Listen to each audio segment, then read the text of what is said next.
Dia 15 tem o jogo com o Independente Del Valle. Dia 19 o Grêmio. O jogo de Juventude já vai ser adiado.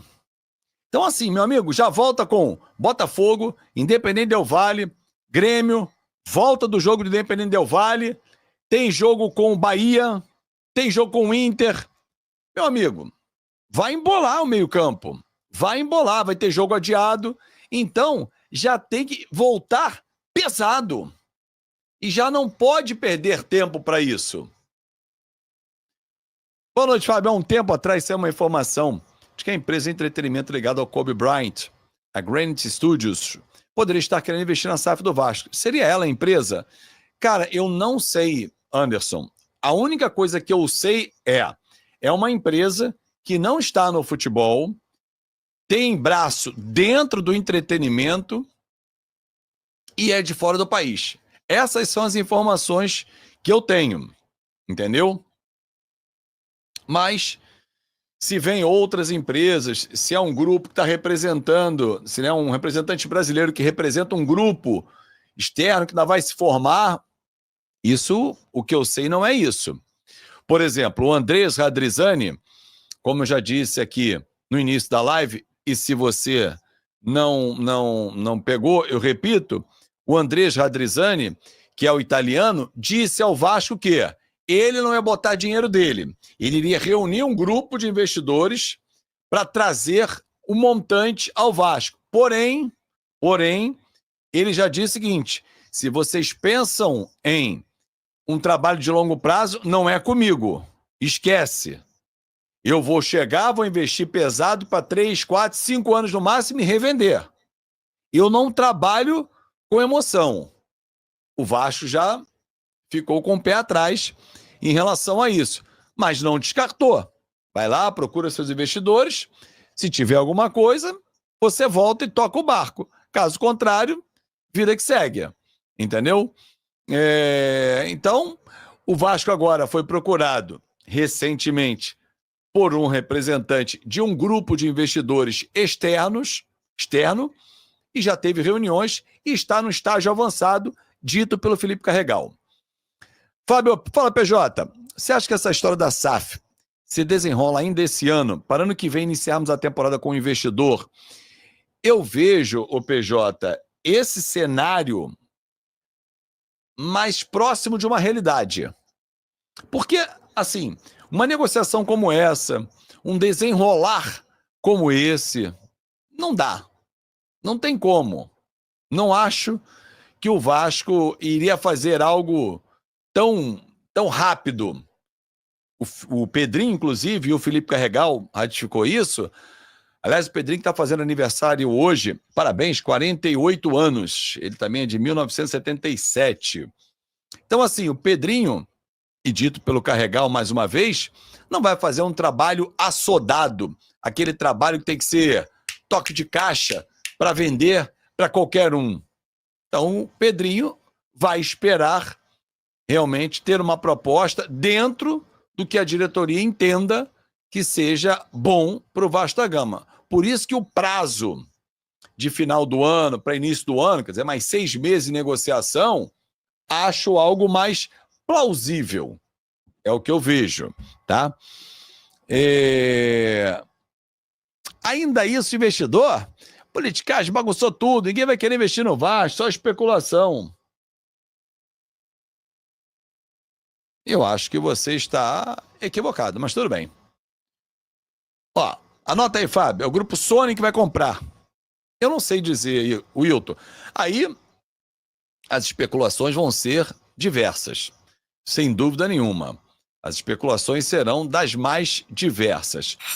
Contudo, todavia, o mais importante agora, vamos tratar desse assunto, galera, porque essa semana houve reunião entre o Fernando Diniz, a Model, a diretoria do Vasco, e o próprio Fernando Diniz, a diretoria do Vasco e o novo diretor executivo Admar Lopes, em relação envolvendo reforços, né? Mais de 50 nomes sendo analisado, sendo preparado, e com isso a informação que nós temos é que o Vasco prioriza 3 reforços: um atacante de lado, esquerdo, um atacante de lado direito e um primeiro volante, né? O atacante do lado direito, principalmente com a ausência do Ryan, uma futura venda, ou até mesmo para ser convocado para a seleção para o Mundial Sub-20.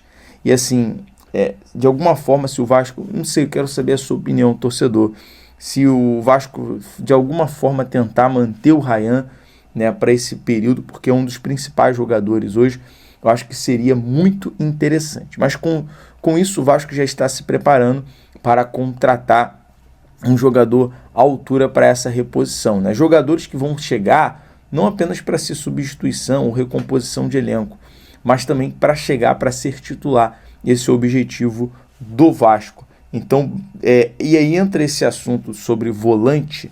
O Vasco, que nesse momento tem concorrências, obviamente, nessa lista de 50 jogadores aí avaliados, já trouxemos alguns nomes que surgiram, e existe um nome, volante, o Thiago Mendes, que até agora, da parte do Vasco, recebeu a melhor proposta, né? Inclusive o GE confirmou essa informação. A princípio, um salário que seria de 1 milhão, acima de 1 milhão, 1,5 milhão, o Vasco conseguiu reduzir para 1 milhão, né? Tempo de contrato, oportunidade de mercado. Claro, apesar de ser um jogador tecnicamente considerado muito bom, 33 anos, experiente, tomara que o Vasco, fechando essa contratação, chegue bem fisicamente.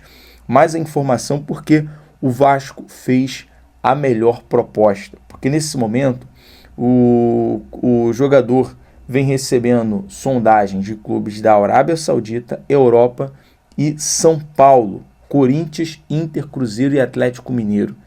Mas de todos esses clubes, entre São Paulo, Corinthians, Inter, Cruzeiro e Atlético Mineiro e clubes da Arábia, o Vasco é que realizou até o momento a melhor proposta, que está mais próximo aí para fechar com o Thiago Mendes. Então é um nome que nesse momento o Vasco tende a negociar, além de outros que estão também passando por uma observação. E tendo uma atualização, vamos trazer aqui para você, torcedor cruzmaltino. Outro detalhe agora, não menos importante, o técnico Fernando Diniz vem fazendo uma grande movimentação. Pela manhã trouxemos essa informação do Diniz está realizando a conexão dos jogadores do Sub-17, Sub-20, né, implementando a base junto com o profissional. É até uma ideia, né, do próprio CT Moacir Barbosa ter essa estrutura, né, não só de comportar o elenco, o time titular, o elenco principal, mas também ter as categorias de base próximo, para ter essa aproximação, para os jogadores entenderem melhor o que é você ser um profissional do Vasco. Então, assim, é muito importante. O Diniz, ele vem fazendo essa movimentação nos bastidores, e os jogadores, né, foram 11 jovens da base utilizados nos últimos treinos. O zagueiro Kaique Ferreira, o lateral Melim, o atacante Feijão, o atacante Diego Minetti, que é também um jogador promissor, o lateral direito Paulinho, né, o Paulo Ricardo, o zagueiro Luiz Gustavo e o Lincoln, que é muito conhecido do torcedor cruzmaltino, o meia Ramon Henrique, o Bruno Lopes, também, que é muito conhecido, o Juninho e o GB, né, o GB que passa por um momento de superação, um dos jogadores que foi descartado pelo Fenerbahçe recentemente, né, numa operação de negociação ainda com o Marcelo Santana, que viajou, inclusive.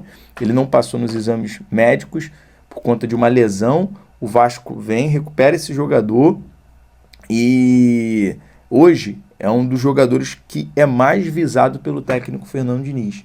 Então, assim, é muito interessante ver essa superação. Tomara que a carreira do GB venha fluir muito mais. E o Juninho, né? O Juninho, apesar de ter ali uma baixa estatura, 1,60 m, mas é um jogador que pode ganhar força, pode ganhar massa, e muito refino, né, tem muito a desenvolver. Então é muito interessante ver o técnico Fernando Diniz fazendo essa movimentação na base cruzmaltina.